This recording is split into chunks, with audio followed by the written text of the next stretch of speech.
Alright, and now I think I'm seeing some kind of sound. Yay, sound. Hold on.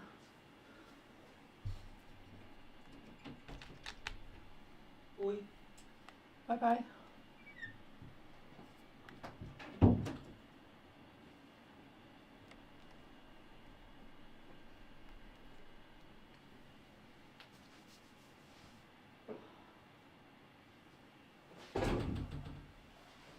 Oh man, is it good, the sound? Does it need to be louder? Just let me know.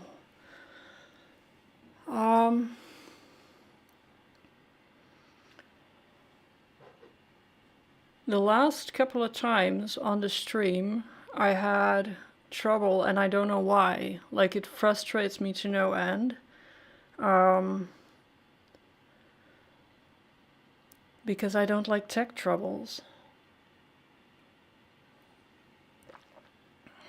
But it's a good thing everyone is in the chat. So, welcome finally. Libby, who was here first, thank you. Thank you for checking my sound. Phoebe, hi. You need to remind me again, Massage Therapy Texas. I'm gonna say that, Massage Therapy Texas. What's behind that profile name again, because I keep forgetting. We have Beth, we have Shannon. We have my mom, who doesn't like to be called out, but I'm gonna do it anyway. Alright. Oh, Kelly, of course. Yeah, sorry, I get a little mixed up sometimes. Okie dokie. Let's do an hour of painting. This week on the news, a sculpture was sold by Camille Claudel for some record amount of 3 million. That they found in an abandoned apartment where some dude was like, hey, can you check out my apartment, what it's worth? And apparently the guy who came in to check it lifted one of the sheets and saw a sculpture which is unmistakably by her, and apparently had some nervous breakdown. So that's a great story. It's always fun, right? Being famous after you're institutionalized and dead. Hi, Amy. Amy is here.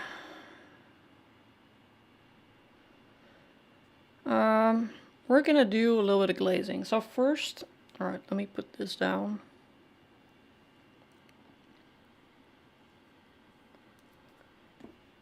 And then, I don't know if I can show you actually, but it is pretty, all right, it's not hard, but it's definitely workable. So last time I worked with this medium, Velasquez, it dries incredibly slow. It's been a week. So normally you would say, all right, you can glaze when you can push your nail into it and not see an indentation of your nail. But that I think is going to take another week.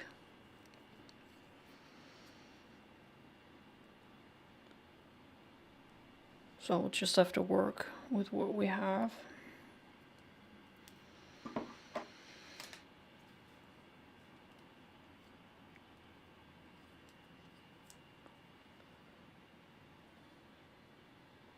Alright, so glazing is basically applying a transparent layer in order to change the color. And the added effect of a glaze is that you darken the area, right? So it's an additive way of working. You add a layer, and it means that you add a value. And it's comparable to working with watercolor, basically, because in watercolor you add layers. And everyone who's ever done watercolor will have run into this problem where, or the situation, where you started too dark and now you basically run out of value space, if you will. Now, watercolor you can redissolve and, partially take it back off. But the point of glazing, I'm just going to see if I can find my reference. There we go. The point of glazing is to darken certain areas. And when you do an underpainting,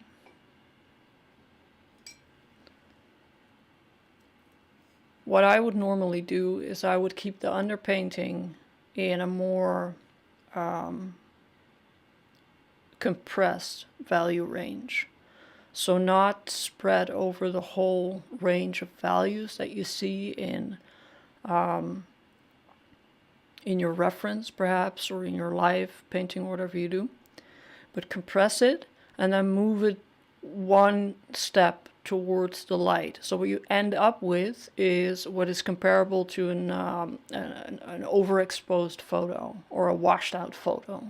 And that gives you room for glazing, because then you can darken certain areas. You can even darken or glaze your highlights without those highlights getting too dark. The other side, I'm just gonna work a little bit here while I talk, which I'm not particularly good at. The other side of glazing, or its counterpart, if you will, is called scumbling. So scumbling is applying again a transparent layer, but making it lighter. So you add white, which, by the way, I'm just going to grab my white in a minute. You add white, and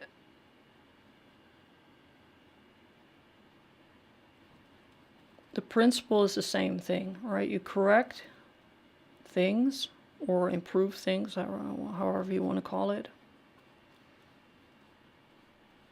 by layering transparent layers. So what I want to do here is I want to push, let's see if I can, this area here is quite light, because the light hits the arm. And right now in my painting, the arm and the body behind it are becoming a little bit like one shape. Right? So we're going to push back this area here by making it darker. We're going to push back this area here by making it a little bit darker. And then on the arm, here is a separation between this lighter area here and this shadow. There's a partial shadow by the leg. So we don't have to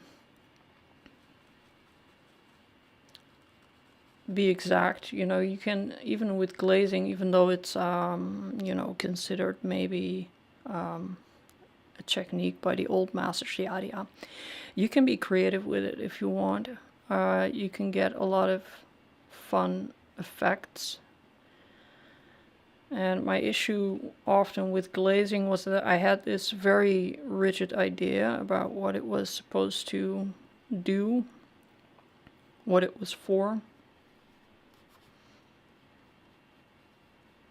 And that is partially because, you read about it, and also, I did a couple of workshops where there's a lot of emphasis on it being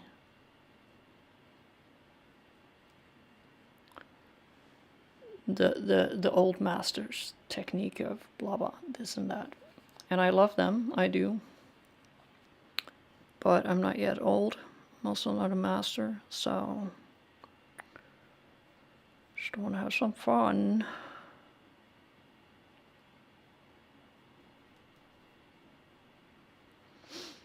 Regarding mediums, hey Kim. Regarding mediums that you can use to glaze, so that the like I said, the whole point of glazing is to make something transparent. So what I would recommend is that you always start off with a semi or a fully transparent pigment. And you can see that on the tube or on the website of the manufacturer. There are pigments that are transparent and there are pigments that are opaque. Now you can glaze with opaque pigments, but you're going to have to add more medium. And depending on what medium you use, you may not want to do that. So choosing a transparent pigment is already one step into the transparent direction, right? All right. So when you have, I have here burnt sienna, raw umber, which is not fully transparent, but it's transparent enough for me. And I have some green earth. I thought maybe if I want to tone down the burnt sienna a little bit or something. And I have, here is a gel. This is oleogel or oleogel. I really don't know how to pronounce it. It is basically linseed oil and it has something in it called fumed silica. And it creates a gel. And I like it because it doesn't add that that droopiness. I'm just making up words here. The droopiness of just adding linseed oil.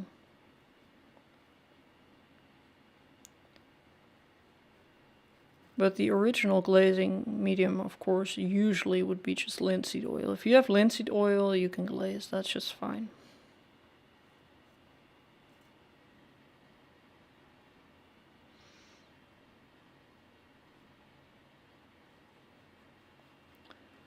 Another option is something that dries a little faster, like an alkyd medium. Gamblin has one, it's called Galkyd, because they're, you know, smart about their product names. And I think one of the most famous ones is Liquin by Winsor Newton. I had Liquin. That stuff smells so horrid. I don't think, like, other than turpentine, I don't think I've ever smelled something so horrible. So a lot of people use it. It's not for me.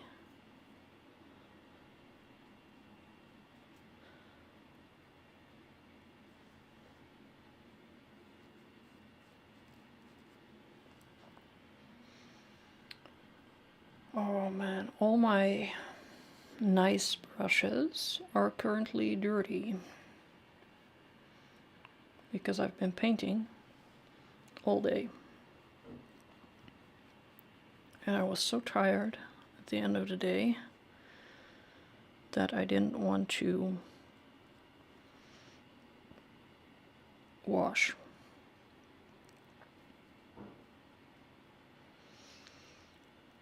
So now I have no clean brushes, and the thing is, I'm gonna have to wash my brushes anyways tonight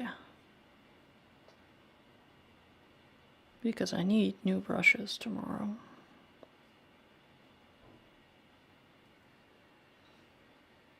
Alright, I'm just gonna grab a piece of cloth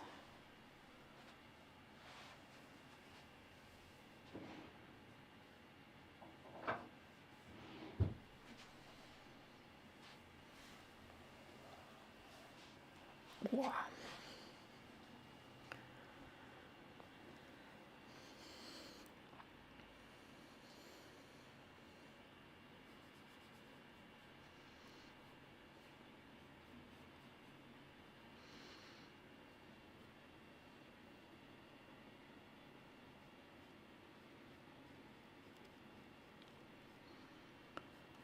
So how is everyone doing today? I'm just gonna ask you every week how you're doing. We all know how the world is doing.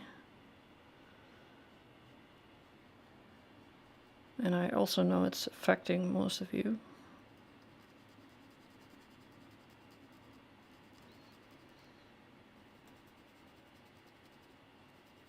I definitely needed a little bit of distraction this week. It's the only thing that bothers me a little bit. I was talking about that with my mom on the phone. It's that I struggle sometimes because I do these really long painting sessions. And the issue with me and painting is that my brain won't shut up. It'll literally just yap on about things. Not nice things. And so I wish it would shut up, like I'm doing something, am I not? But apparently that is not how my brain works.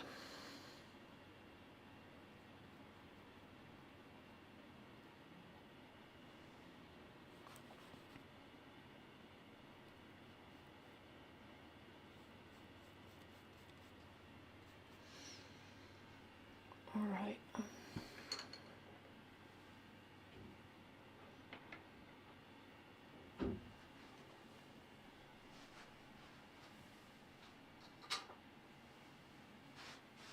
My white. So you can glaze, scumble, whatever you want in the same layer. Yeah, there's no need to separate these two layers or to do the one and then have it dry. Regarding paint film stability, what's most important is that you maintain some level of medium in your layer. So our layer for last week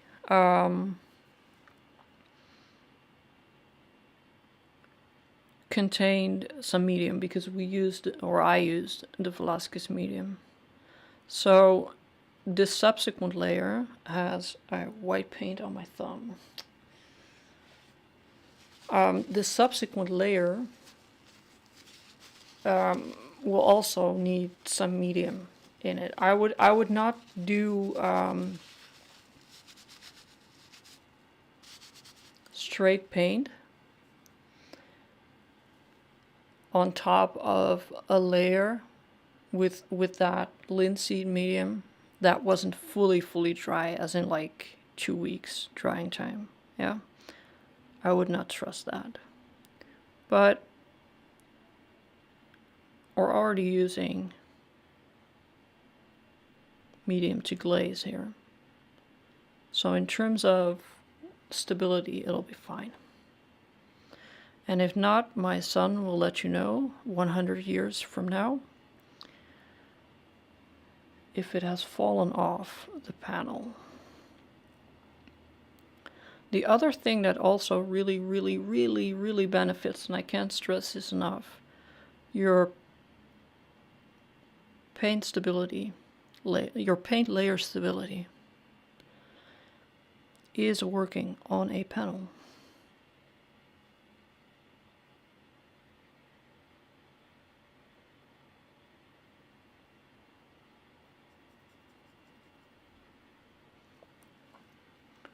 Alright, so the other thing that you can do in a glaze is you can wipe it out a little bit. Yeah, so if you want it,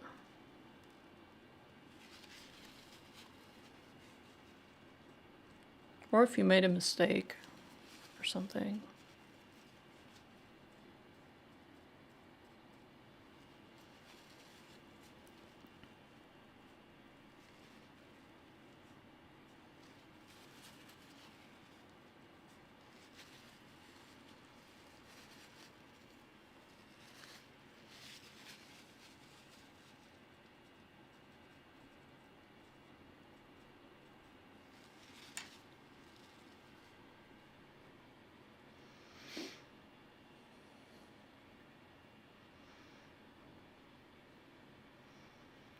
It's nice to hear that people are working along.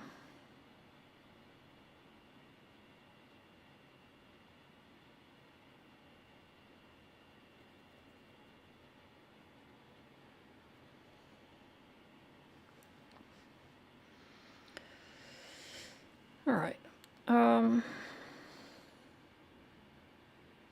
This area here, which is basically on the reference photo, I'm trying not to get paint on my phone, which is also so that is this area here. I made that too dark, you see?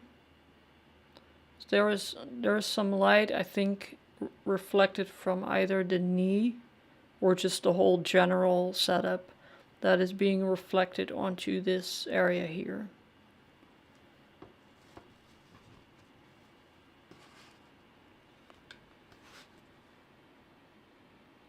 So the same rules apply.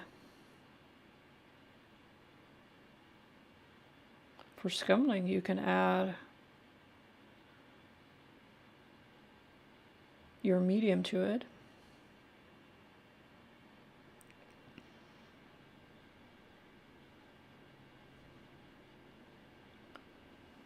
And make it a transparent white. Now, the issue with white, the issue that I have with white, a lot of people have with white, is twofold. First of all, if you're in Europe,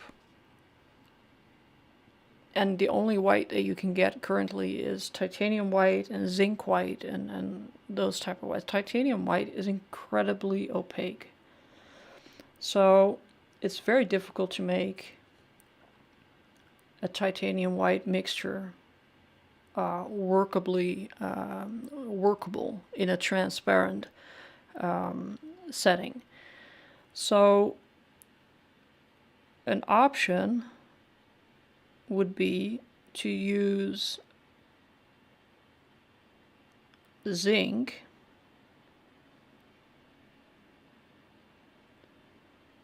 but zinc is not a very stable pigment. It has a tendency apparently to crack, so we don't use it a lot. What I use, I think I showed you last time, is this one, Lightpone, which is apparently, and I'm just trusting people that make paint here, partially made up out of a more stable variant of zinc. If you're in Europe, you can buy it here in the Netherlands, and if you're in the United States, you can buy it from Natural Pigments, which the brand is called Rublev. The other alternative, the only other alternative, what am I doing? The only other alternative for an actually transparent white is lead.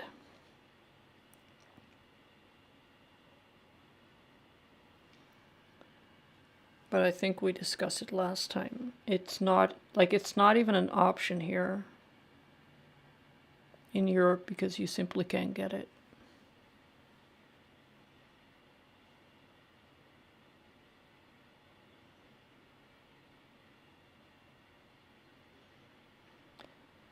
But I've had decent results with any linseed oil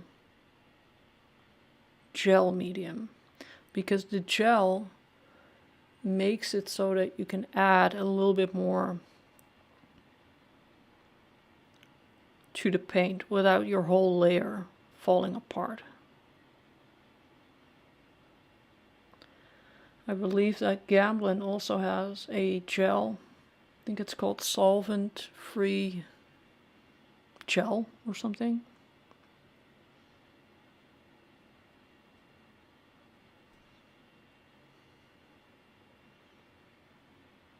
See, and you can scumble around a little bit. That's a nice word. For when you make your shadows too dark, like I always kind of do.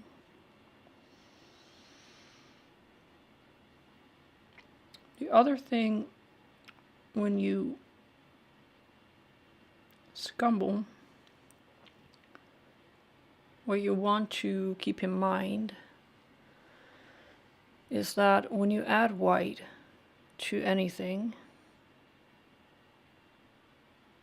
you lower the chroma. Yeah, the chroma is the saturation. So bluntly said, the amount of color, like the colorfulness of a color.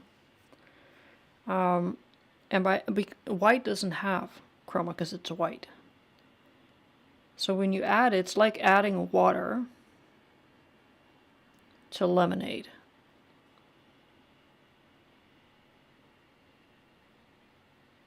Or wine.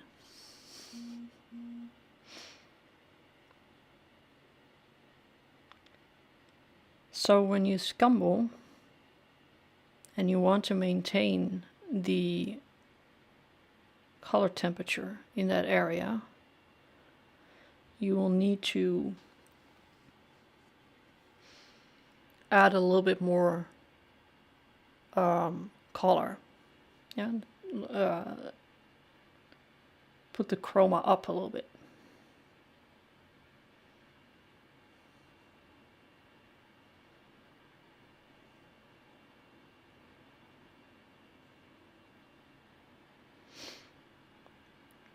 Last week, I was struggling with a word, finding a word.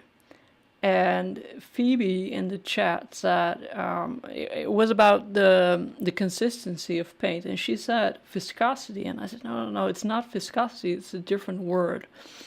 And the minute I closed the stream, the first letter floated around in my head. And I was like, oh. So I kind of just Googled it. And I got a hit, and I texted Phoebe. I was like, I got it. It just hurt. It hurt to come out of my brain. And it was, we were talking about long paint, you know, when your paint becomes ropey. And this type of behavior is apparently called thixotropic behavior. Yes, thixotropic with an X, right? So TH, THIX, oh, whatever. I'm not going to spell in English. Thixotropic behavior. I mean, if that doesn't sound like science, then I don't know what does. That would sound great at a party. I was struggling today with the thixotropic behavior of my paint.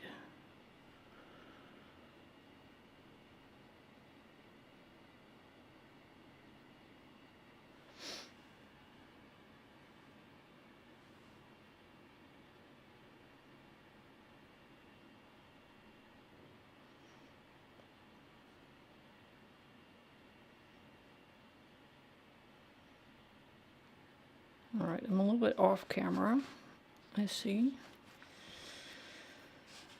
I'm just mixing a couple of lighter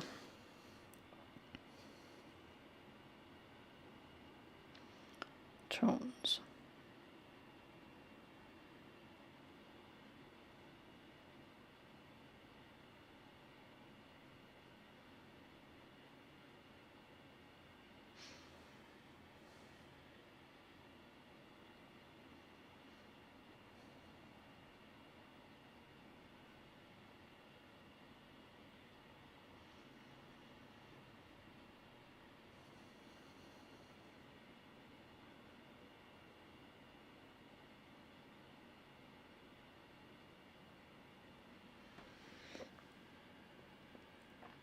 I forgot how much I like working with sculptures.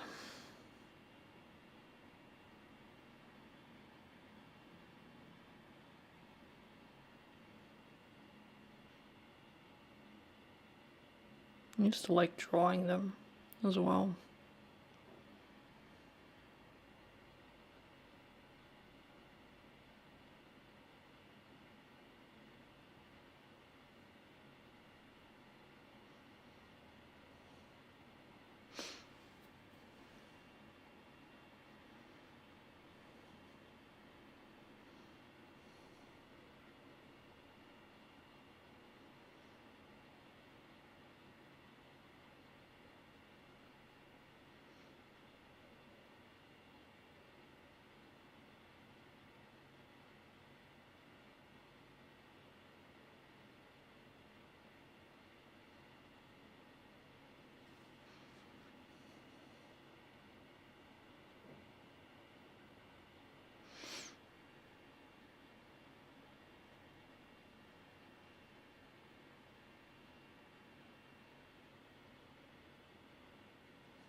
You can work into your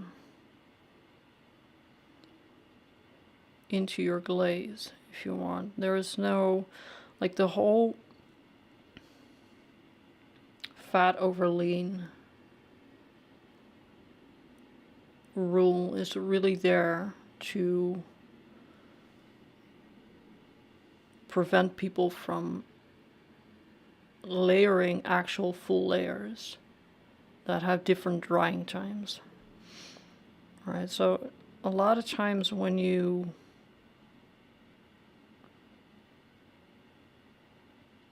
work into one layer,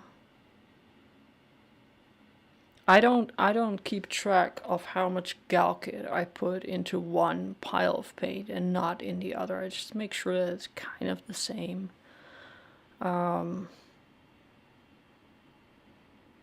But I struggled actually not so long ago with the whole, like, okay, you have this set of rules, but people are not telling me, like, how do the rules apply, right? How do you measure them? How do you, I'm a little bit rigid, so when somebody tells me, oh, here's the rule, then I will follow that rule. No exceptions. So that made it very difficult for me to paint. And also to enjoy painting with oils, because it just made everything very, very difficult and very calculated. And so I talked to a few people, and they were like, no, you don't have to take it so, literal. I was like, okay.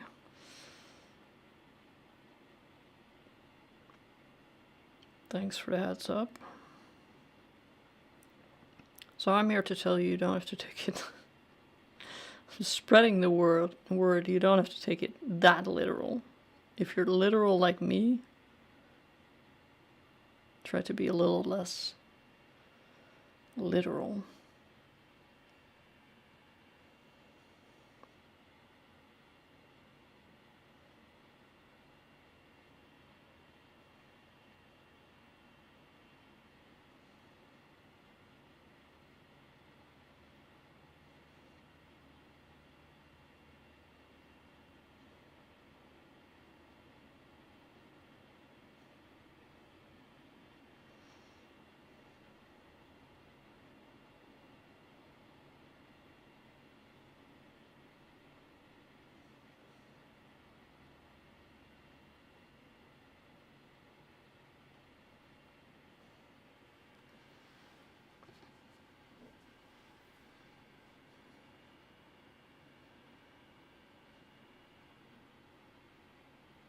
Okay, I think we need to lighten.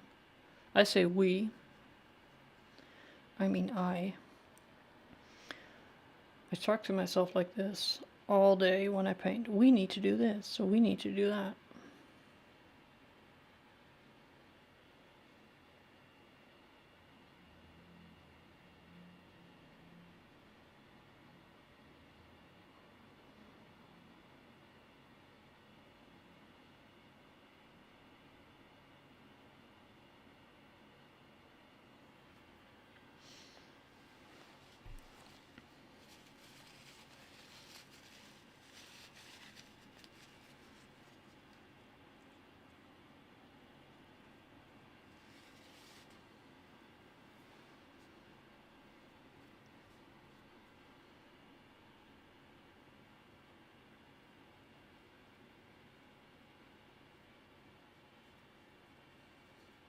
Hi, Suzanne.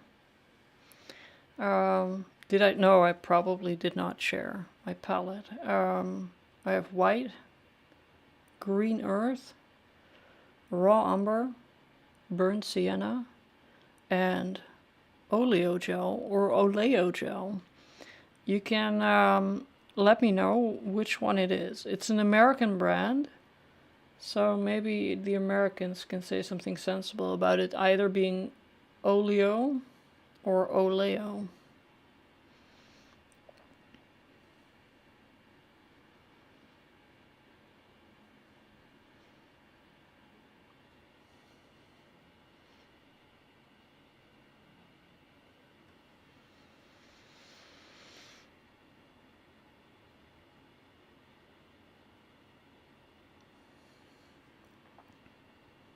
Oh, I have good news, by the way. I got an email today that my Rosemary & Co. brush order is on the way. Yay. New brushes. I have to do a new video on the brushes.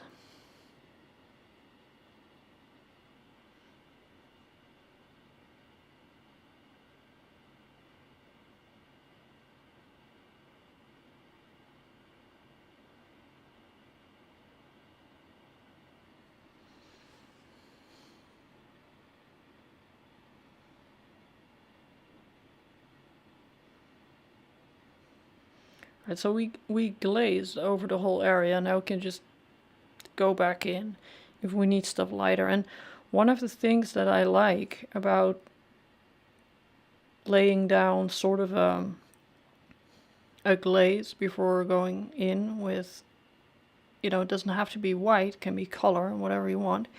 But you already have this oily layer down, sort of.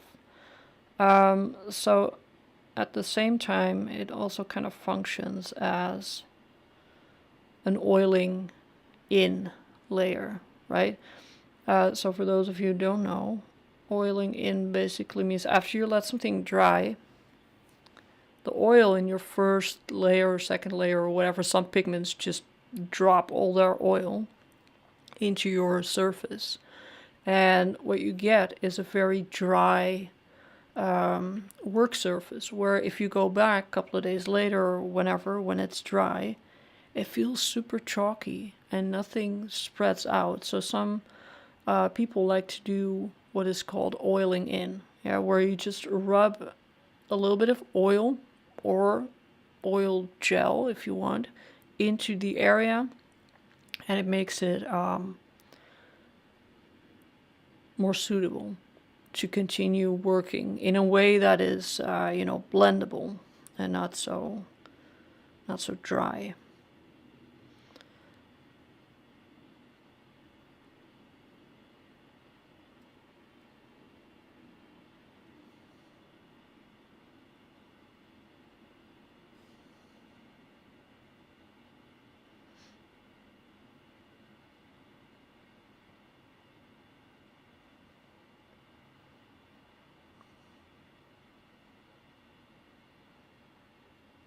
Here we're just working into the glaze.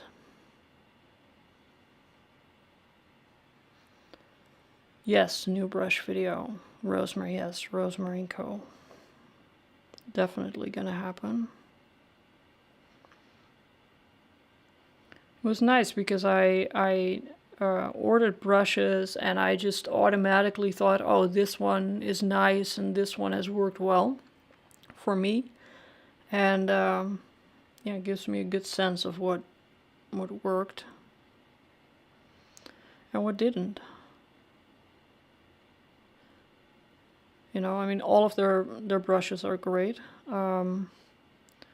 But for me, it was really, you know, finding out what are the brush sizes and shapes that I grab the most, and it's really difficult to judge that.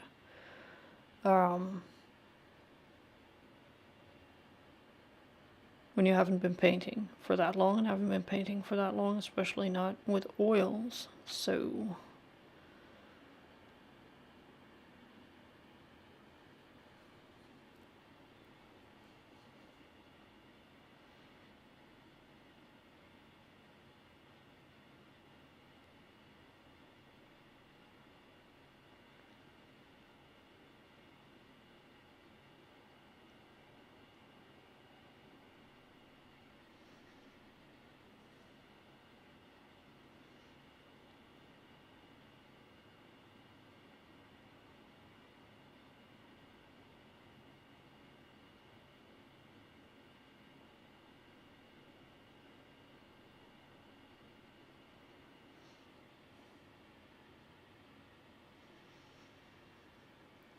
So my lesson, and let's face it, I'm not sure when it's coming.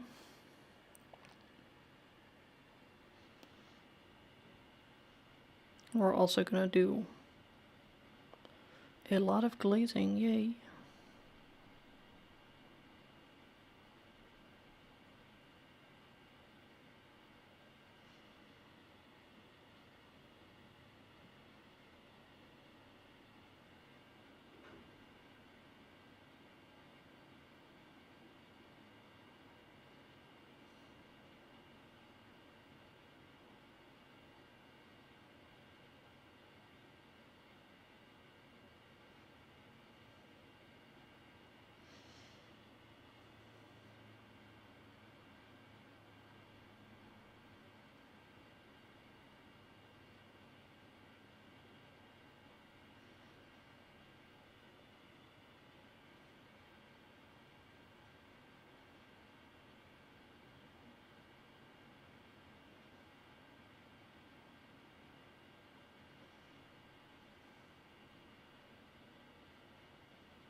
How are we doing on the time? Oh, it's almost 9 o'clock.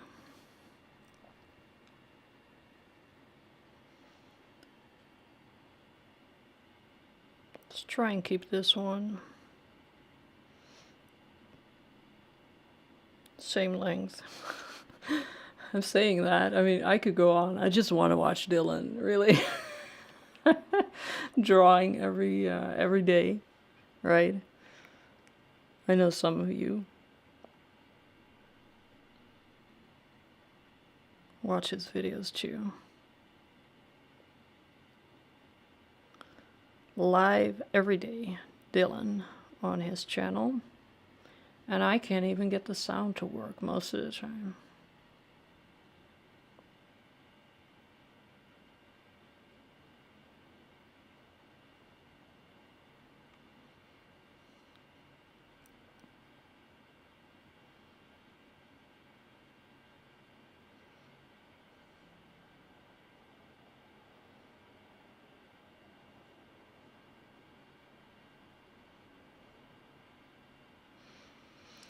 So one other thing that I love about glazing, especially over texture, and I don't know if you can see it. I will do a separate video and I can film it a little bit from the side, is where you put that layer on, and when you have some texture from your brush strokes, you get that effect where against the ridges of the texture you get more paint buildup. It has a name, but again, it has escaped me. I like that. You can use a tool like a little piece of cloth or paper towel to sort of wipe it away, create some highlights in certain areas.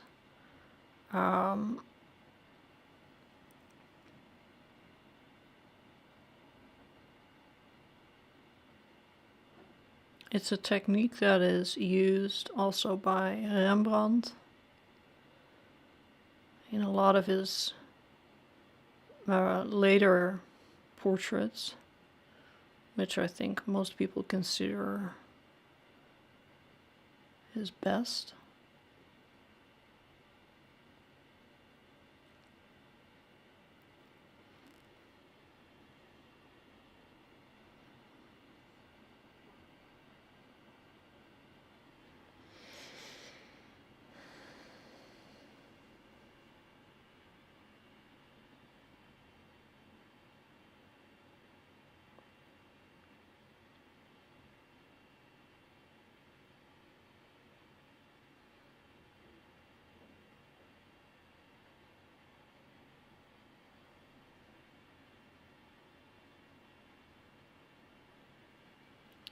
But overall, I think once you get the hang of glazing and you get over that idea that it needs to be in a certain way, it opens up a lot of creative possibilities.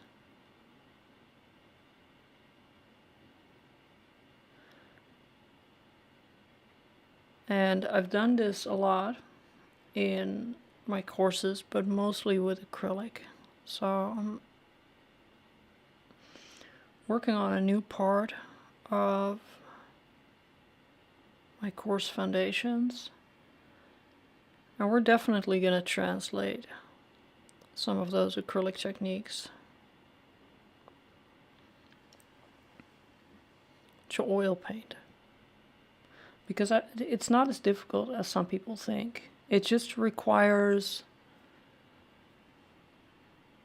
a little bit of knowledge. You know, it's a different medium.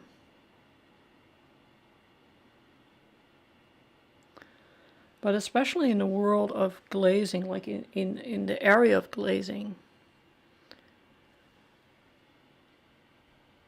you have so much more options.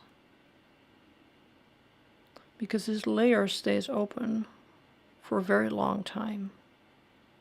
It makes it very easy to push and pull certain areas and to work into things. And I know a lot of people think, oh yeah, but the good thing about acrylic is that it closes and it allows you to paint over things. Which is true. But, at the end of the day, we're not really making art to chronically paint over things. And there are definitely ways and techniques that you can learn to correct things without, covering whole areas and starting over again.